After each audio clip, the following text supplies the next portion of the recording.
Bonjour, c'est Bonjour. Marine Favre de la revue Viti. J'avais deux petites questions. Les nouveaux produits que vous avez listés en intro qui seront autorisés en agriculture biologique, en vinification, ça sera à partir de quelle campagne de vinification? À partir de la future 2019, campagne, d'accord. 2019. Et après, j'ai pas compris la notion de la deuxième solution pour réduire les doses de cuivre. Vous disiez la première, ça serait de mettre les compteurs à zéro à partir de 2019, ça paraît Voilà. clair. Et l'autre, en fait, ça serait quoi alors? Et de réduire progressivement. Là, actuellement, on est à 7 kg par hectare et par an. De 7 kg. Pardon, 6 kg, excusez-moi. Oui. 6 kg par hectare et par an. De 6 kg, passer à 4 kg sur un échéancier de 5 ans, en fait. Sans lissage. Sans lissage. Ce qui n'est pas forcément souhaité par les professionnels.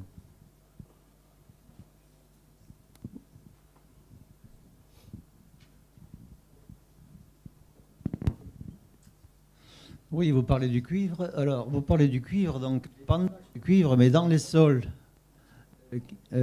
qui sont donc en viticulture depuis des décennies, voire des siècles, quelle est la teneur du cuivre dans le sol?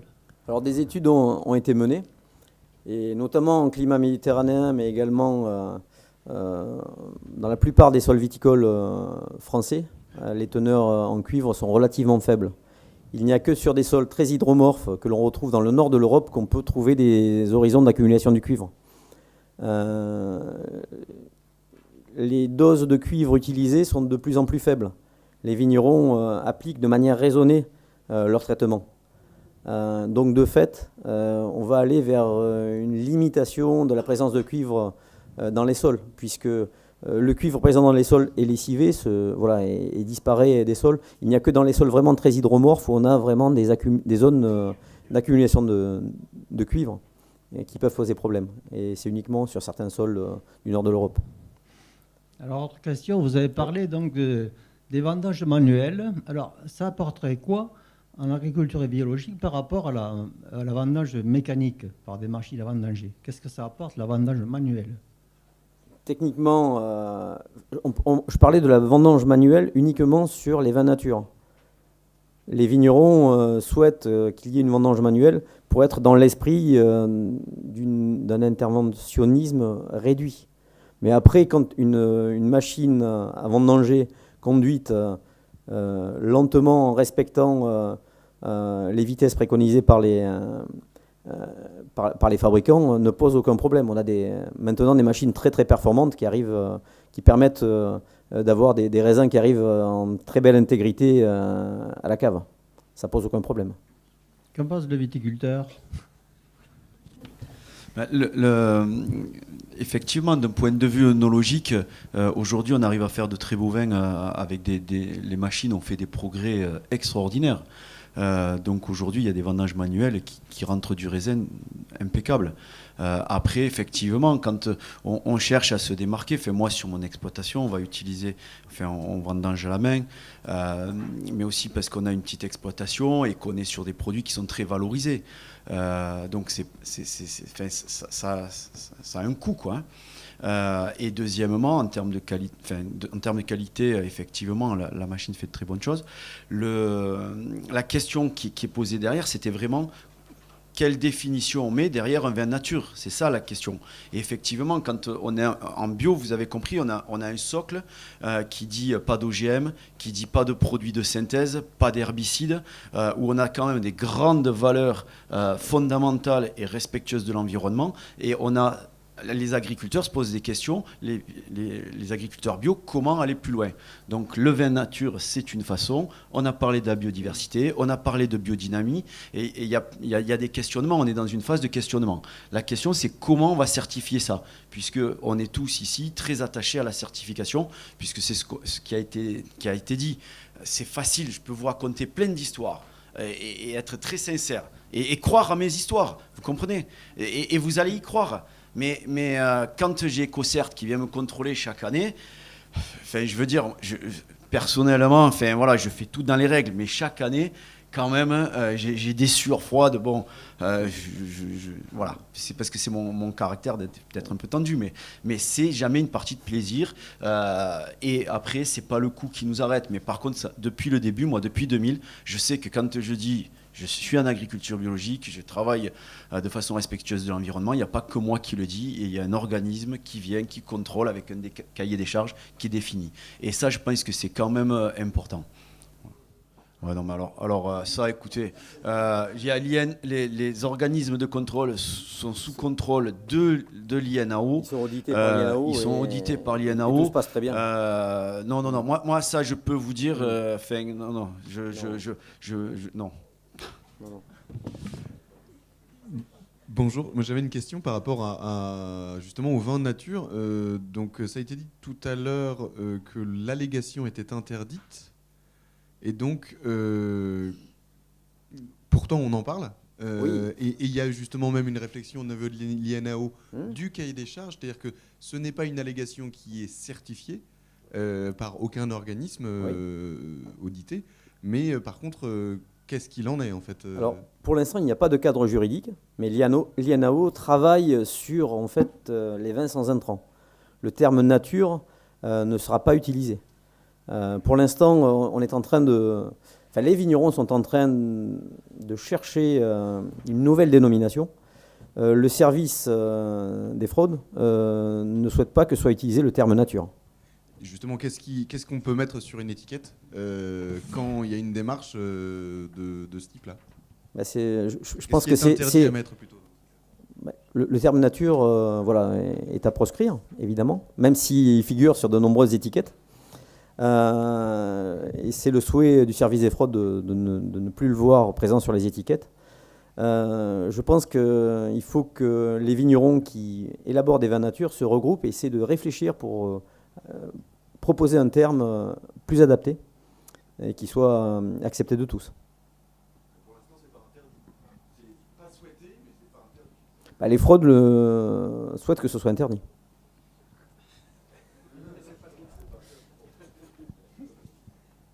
En tout cas, le ministère et les fraudes sont intervenus pour que le projet, qu'il y ait un changement du nom et qu'on appelle les vins nature, les vins sans intrants.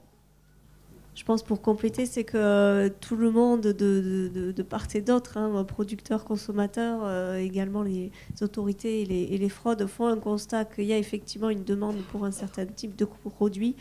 Qu'aujourd'hui, il y a une discussion déjà bien aboutie sur un cahier des charges sur lequel il y a déjà pas mal d'accords. Le problème, c'est effectivement cette dénomination qui est compliquée à trouver. Tout à l'heure, il y avait la définition de l'OIV du vin qui dit que le vin, c'est issu d'une fermentation naturelle. Donc, c'est difficile d'avoir une dénomination nature. Ça veut dire que ce qui n'est pas nature, c'est quoi? Pourtant, c'est quand même du vin. Donc, c'est ce terme qui pose vraiment problème d'un point de vue juridique, quoi. Donc, effectivement, les fraudes font aussi le constat que ça existe. Que ça porte à confusion et ça c'est pas acceptable, mais on n'a pas encore la solution, donc on est un peu entre deux dans cette situation paradoxale, et tout le monde voudrait que ça puisse être clarifié, voilà. Parce que l'idée de base, c'est que vraiment le vin, c'est un produit naturel parce que le vin, c'est la fermentation du raisin, et ça c'est un procédé qui est naturel. Donc le vin en soi, il est naturel. Non, alors oui, c'est sûr. Si on laisse faire la nature, on va au vinaigre. Donc il y a la main de l'homme qui est très importante, mais ça reste un procédé qui est naturel et où l'homme intervient. Le vin est un produit très civilisé, où on va aider la nature à aller dans un sens qui n'est pas exactement celui si on laisse faire, parce que c'est clair, ça fait du vinaigre, ça fait des choses imbuvables, donc on va aider la nature dans un sens. Quand tout à l'heure on a parlé de levure, moi à nouveau j'utilise des levures indigènes, mais les levures qui sont sélectionnées, ça reste des levures qui ont été sélectionnées sur des raisins, donc ça reste un élément naturel, la levure. Qu'elle vienne directement de la vigne ou qu'elle ait été sélectionnée, mise en repos et puis réutilisée, c'est ce qui se passe dans la nature. Donc le produit, le vin est un produit naturel. Et c'est, quand on a démarré cette conférence il y a maintenant une dizaine d'années, c'était vraiment la question, c'est que les consommateurs ne comprenaient pas le vin bio puisque le vin était un produit naturel. Donc là, aujourd'hui, il y a un énorme travail qui a été fait. Le bio a gagné les esprits dans d'autres filières. Et puis après est venu au vin. Et aujourd'hui, on a envie d'aller plus loin dans certains critères de production. J'ai une autre question. Enfin, je ne me suis pas présenté. Je suis Edouard Barkhausen, société Valeurs et Terroir en conseil en valorisation agricole. J'avais une autre question par rapport justement au cahier des charges et l'harmonisation du cahier des charges bio en Europe et des différences qu'il peut y avoir de manière ponctuelle sur certains pays producteurs. Le cahier des charges est un cahier des charges validé par la Commission européenne. Donc on a quand même une harmonisation.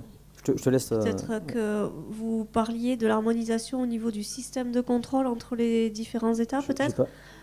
Le cahier des charges est le même partout en Europe. C'est une réglementation européenne. Elle s'applique directement dans tous les États membres de l'Europe. Non. Non.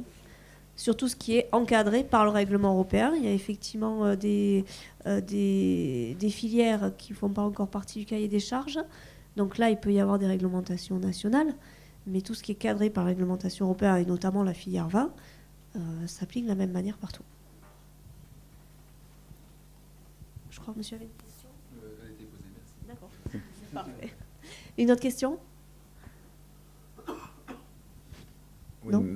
étant donné que le représentant de l'INAO, je vais quand même poser une question sur le cuivre. Vous avez évoqué les besoins, la nécessité, l'utilisation de cuivre pour pouvoir répondre à des problématiques au niveau de la maladie du milieu. Vous en êtes tous conscients, c'est une nécessité. Comment aujourd'hui on a pu se retrouver dans une impasse au niveau de cette utilisation, sachant que de diminuer la dose de 6 kg à 4 kg, ça va poser quand même des gros problèmes techniques, vous l'avez évoqué, sur certaines régions, voire faire reculer la bio. Et que la toxicité du cuivre, puisque vous l'avez évoqué, et nous aussi on l'a fait contrôler, parce que l'ANSES travaille plutôt sur des moteurs, c'est-à-dire prenez une base de la toxicité du cuivre et l'appliquer avec des protocoles sur l'humain, sur les animaux, sur les milieux aquatiques. Il n'y a jamais eu vraiment d'études faites sur le terrain pour pouvoir donner les chiffres réels par rapport à l'impact de la toxicité du cuivre sur l'utilisation en viticulture. Nous, on a fait faire des analyses, et effectivement, on retrouve du cuivre, mais pas dans un seuil de toxicologie, donc c'est pas toxique, on n'a pas des doses toxiques. Et aujourd'hui, on se rend compte qu'on se fait appliquer une réglementation à 4 kg qui va nous pénaliser. Moi, en plus, j'ai un esprit assez cartésien, si c'est à 6 kg, c'est polluant, c'est nocif, pourquoi 4 kg, ça ne le serait pas, quoi. Il y a quand même une aberration.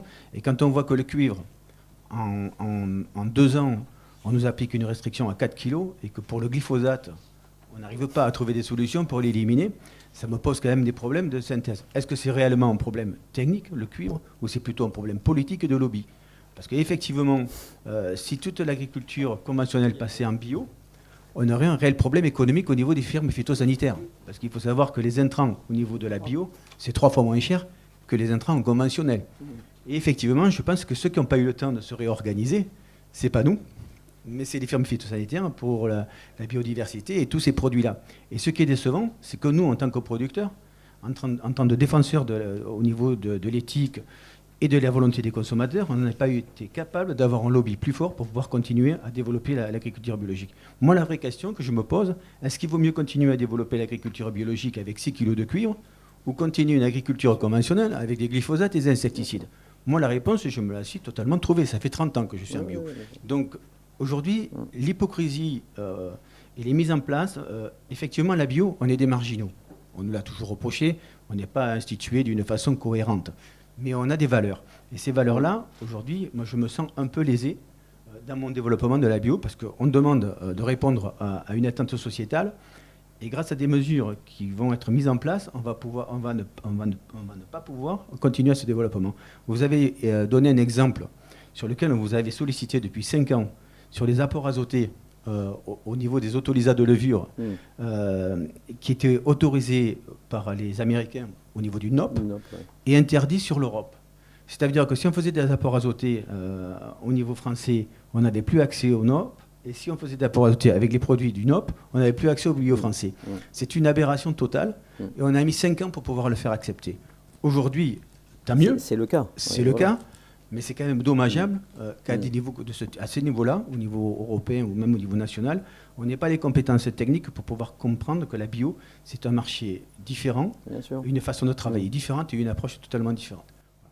Mais la commission vin bio est là pour vous accompagner. Là, on est en train de rédiger un courrier auprès de l'ANSES, co-signé par Yves Dietrich et Olivier Nalès, pour ne pas limiter le nombre de traitements au cuivre. J'en ai parlé tout à l'heure.